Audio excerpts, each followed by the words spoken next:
What's going on, y'all? Welcome back to basketball. We're on to the conference finals now. So today I'm going to be putting out both videos about like the Eastern and Western conference previews that I have. Nothing too in-depth, just kind of talking about matchups, things to look out for, things like that. I know some of you guys are probably going to be looking for the ideal off-season videos. I know that those are everybody's favorite right now. I'm going to try to record one for Denver today. If it goes out today, I have no clue because I've got obviously a lot of other things to do and I'm streaming today. And then we'll get the Knicks going maybe Tuesday or Wednesday. I don't know, but just throwing that out there for you. Let's talk about the Celtics and Pacers. Alrighty, so Indiana Pacers in the Eastern Conference Finals. Not what we expected. I talked about this in my video last night, kind of recapping the games. When Pascal Siakam was on the trade block earlier in the season, we did a video where we took Pascal Siakam in NBA 2K and put him on like a bunch of different teams that he was rumored to go to see which one would perform the best, basically letting 2K predict where things were going to go.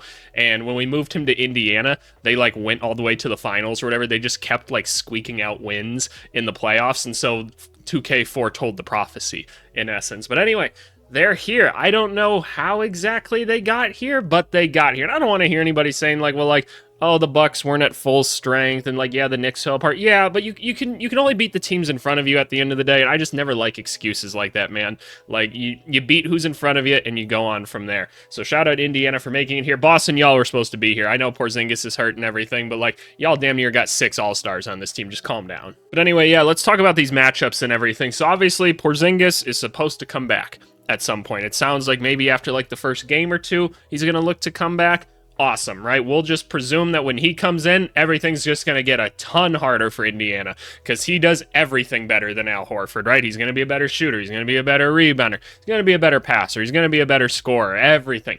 Like rim protection becomes a big thing for the Celtics. Again, it's a whole enormous upgrade, right? Kristaps Porzingis, elite basketball player. We all know that. Let's just talk about this initial matchup, though, with Al Horford and Miles Turner. Miles Turner doesn't exactly, like, crash the glass very much. He works very much on the outside. They love their pick and pops with Halliburton and him, and it's been very effective as of late. And so I'll be curious to see how much the Celtics kind of roll with that. Are they going to be very switchy with that stuff? Because I don't see Miles Turner dropping it down into the post much because that's where Pascal Siakam's trying to operate most of the time. So I feel like there's going to be a lot of switching that takes place on like these like pick and rolls between like, I'm going to presume that Derek White is going to be on Halliburton. That's my guess. But I think that there's going to be a lot of switching between like Horford and Miles Turner for the time being. But we obviously know the initial matchup's going to be here, right? Like that's going to be the initial matchup. I'm going to be curious to see, like, the rebounding of it all, like, what's actually going to happen with that. I actually wonder, now that I'm thinking about it, if I'm a coach, do I put, like, a Jason Tatum on a Miles Turner and let Al Horford try to guard, like, a Siakam who's kind of operating in a smaller area or space the whole time? Something to consider, right? But for the time being, I'm guessing that this is going to be the matchup. Just remember that I talked about that. Looking here, the Pascal Siakam matchup, right? He's going to be very physical. He's going to wear you down. Which of these dudes do you want to put on him then, right? Because that's why I think, like, okay, that's where you throw an Al Horford on him so that you're not bruising up Tatum or Brown trying to guard this guy, right? For the time being, we're going to presume it's a pretty lateral matchup there and that's what it's going to look like. But who is going to step out and guard like a Jason Tatum or something, right? Like, because you're not putting a Miles Turner on him. It doesn't make a ton of sense to put a Nesmith on him. You'd probably rather have Nesmith on Jaylen Brown to try and disrupt like his like ball handling that's been still pretty weak up to this point. So I wonder how they guard Tatum because Siakam's good, but like there's a big athletic difference between the two. Tatum isn't always the most aggressive guy in the world though either. Like he's very willing to like pass and be a distributor because he knows guys are going to key in on him. And I know he gets hate for that all the time, but I think it's amazing. Like he reminds me more of a Paul George than anybody else. And I know I've made that comparison on the channel before where it's like Paul George is just willing to do whatever it takes for his team. He'll go like play elite defense. He'll be a good playmaker. He'll go ISO, like he can shoot. He'll do whatever the team needs. And that's what I feel like Jason Tatum does for the most part. And I know we all like to be like, oh, the best players should just be willing to take over and get 40 every single night. On this team, you don't necessarily have to. I'm sure there's times for it, but like they haven't necessarily always needed it. So I'm not too afraid of that. But like, how does a Tatum guard a Siakam if that's the method they go, right? Because I'm willing to bet Pascal Siakam could get him in a lot of foul trouble really, really quickly. Looking at this matchup here then between Jaylen Brown and Aaron Nesmith, that's where I start to get a little bit more concerned for Indiana. Like, Nesmith has played nice on-ball defense and everything. Like I said, can he be a disruptor and making sure Brown can't get anything going towards the hoop? But if they get going in transition or something like that, Jaylen Brown is a lot bigger and stronger than Aaron Nesmith, and I feel like that could be a way that Jaylen Brown really starts to get going in this game. And then he's in that mode where he's like, I'm not passing this ball anymore. Because he's a lot more of like a killer offensively, right? Where he's like, if I'm going, I'm going. This is what we're doing right now. And that's where I'm getting a little bit more concerned. And I don't know if Aaron Nesmith's been an elite enough shooter to warrant Jaylen Brown not playing a little bit of help defense throughout the paint as they try to get like Siakam going in the middle of the court or something. So maybe they can throw two at him in a way if they're going to kind of sag off of him. Because how has Aaron Nesmith, he hasn't been shooting that good. Yeah, no, he's only hitting 30% of his shots on like 5 a game. Yeah, if I'm the Celtics, man, I'm like, you know what? We're okay if Aaron Nesmith is like getting his shots up or whatever. Let's just take away Pascal Siakam in that middle of the court. That creates a lot of offense for Indiana. Let's just try to take that away. So I wouldn't be surprised if you see a little bit of gap coverage here. Moving down here, Derek White to like Halliburton or whatever. This is where I think it gets like a little bit more interesting. Yeah, this is where I think you're going to see a little bit of a switch up in like how they're defending it. And it's guards at the end of the day. Like, this kind of stuff happens all the time. It's not that crazy to imagine. I just think Derek White being a little bit more mobile from like going right to left and being a little more like shifty on his initial push out on a closeout. I think that he's going to be a better match for Halliburton, who's been a little bit more aggressive. He's been running around a lot of screens up top, and Drew's really good at navigating those, but Derek White's probably just as good, and he's probably a little more athletic at this point in his career. I think that's what you go to.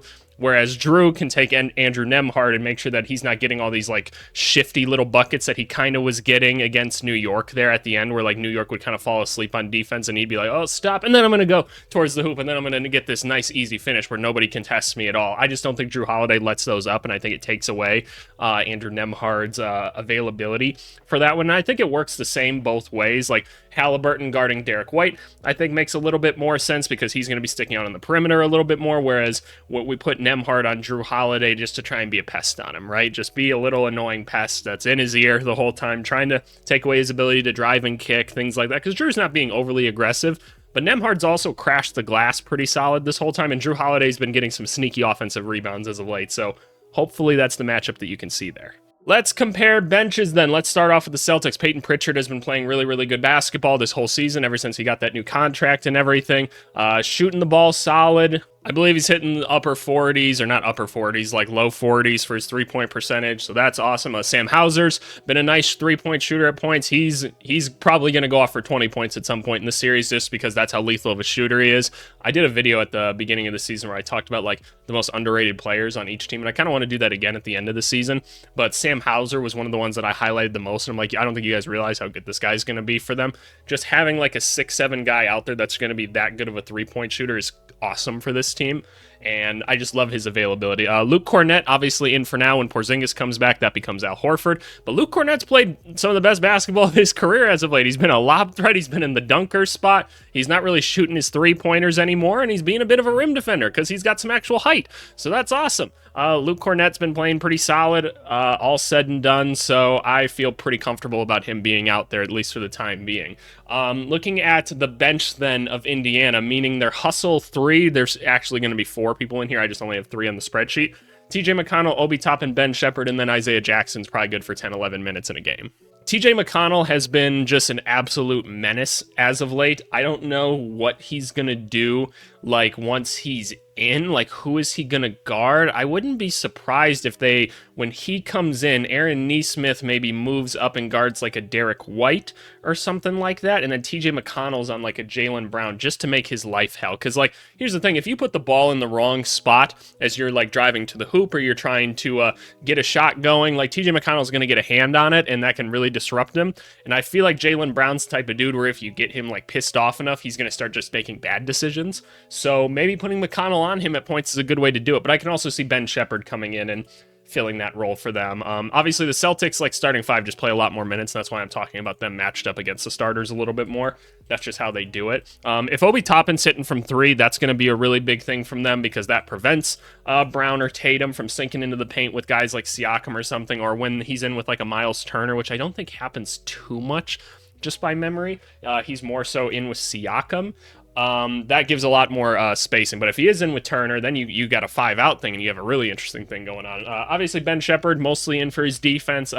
Could hit an open 3 if necessary, but you can tell he's very much in the mode right now of like, hey, I catch the ball. If it's not wide open, I'm getting it back to my operators, which I think makes a lot of sense. Get it back to Siakam, get it back to Halliburton, run the offense again, right? Like, let's keep this thing going, keep the pace, don't hold on to the ball too long. You're either shooting or you're not. And then obviously, like I said, Isaiah Jackson's coming in. He's played really solid defense. I'll be a little bit concerned about him when and if Porzingis comes back, because I think there's a big difference of trying to out-hustle like a Luke Cornett versus like an Al Horford / Porzingis, because hustle can only get you so far. If Isaiah Jackson's giving up like 5 inches to Porzingis, you have a problem. Then maybe you have to try a Jalen Smith or something just because he's a little longer. But I don't know. That's just kind of what I'm thinking with that stuff. As far as like general expectations for this series, I'm thinking that the Celtics are going to walk through these guys in like 5 games. But here's the thing, right? Like, we all know the Celtics don't always close things out very strongly, right? And there's times where they seem a little out of focus or whatever. And maybe that is a criticism of Tatum, that he just needs to be a little more takeover and make things happen and not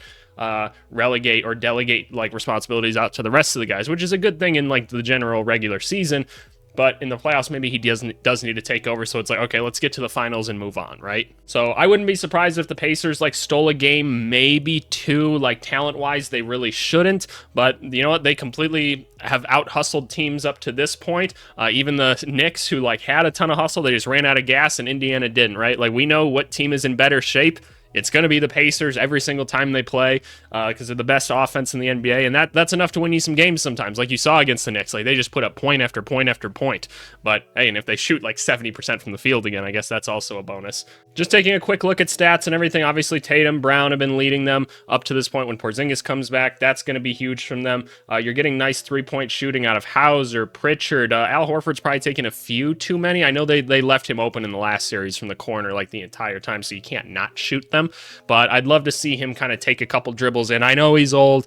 Just try to do that and get a little handoff action going sometimes. But whatever, maybe he gets hot. Obviously, Drew, Porzingis, they've been shooting well. Derek White's been shooting the lights out. We just kind of need Tatum to get going a little bit again. But I give him a lot of credit for how much he's been getting to the free throw line. Like, you can tell when he is being more aggressive, he's just drawing foul after foul after foul. And that's awesome. That is the best offense that we can get out of anybody. And at the end of the day, he's been a positive on the defensive end. He's been a good distributor. Just looking for him to maybe get a 30-point game or 2 in there to close this out a little sooner. And then looking at the Pacers, right? Obviously, Pascal Siakam, a little bit more of their go-to guy right now, but you just see double-digit scoring, man. This is what this team does. They just go and get buckets. Tyrese Halliburton been a little bit more aggressive as of late. Like, these 19 points a game that we're seeing here are mostly out of like the last like 2 games where he's been really aggressive, because he really wasn't all that aggressive like early on in the season. Now he's like, okay, I kind of have to be that dude, and he's taking on that role and then some. He's been hitting a stupid amount of his threes, because like even this percentage here, and he's shooting 9 a game now, like he's been stroking it the last couple of games. So I'll be curious to see how the defenders of like Derek White and Drew Holiday really mess with them, because obviously they're just elite defenders, some of the best in the NBA. But I don't know, man. Like, Halliburton's a good player, man. I actually played against him growing up. We're both Wisconsin dudes, and we played on the same AAU circuit. We were never on the same team. I was on a team with a couple other guys that ended up becoming NBA players. But man, yeah, Halliburton was tough, man. He was tough, and that jumper always looked that way, man. It did. I promise you. But Miles Turner being a pick and pop guy is going to be a big one. Like, how do they guard it? Is it going to be the switch, right? Nembhard, how aggressive is he going to be? Do they just take him out of the game because he's young and these guys just terrorize him the whole time? I'm going to be very, very curious. But yeah, that's what I'm thinking for this one. Give me the Celtics in 5. Nobody's ever right about these things anyway. But hey, appreciate you guys watching as always. Make sure you like, comment, subscribe. I've responded to every comment on my YouTube channel up to this point. And until then, we'll see you guys later. Bye.